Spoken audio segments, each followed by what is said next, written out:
Et si le nouveau champ de bataille se situait entre 20 et 100 km au-dessus de nos têtes? Cette zone de non-droit, c'est la très haute altitude. Trop basse pour nos satellites, trop haute pour permettre le vol de la plupart des avions. C'est depuis cette zone qu'en 2012, Félix Baumgartner se jetait dans le vide et qui depuis attire l'attention de plusieurs pays comme la Chine.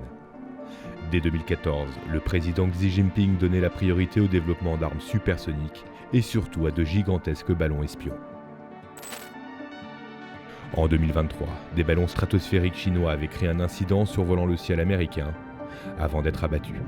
C'est une zone qui est très intéressante opérationnellement, un peu floue juridiquement et difficile d'accès. Et c'est comme ça d'ailleurs que le ballon chinois de février 2023 a traversé le Pacifique, a traversé le Canada et une bonne partie des États-Unis sans être sous contrôle. Et la question finalement qui se pose derrière, et c'est celle-là qui s'est posée pour les Américains avec le ballon chinois, c'est de leur capacité à l'intercepter. Donc oui, il y a cette menace qui plane aussi sur nos épaules.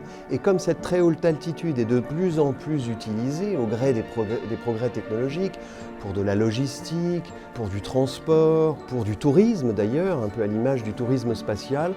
Et il faut pouvoir commencer à réfléchir sur la manière de contrôler la très haute altitude. En 2025, la France inscrit elle aussi la très haute altitude à son agenda.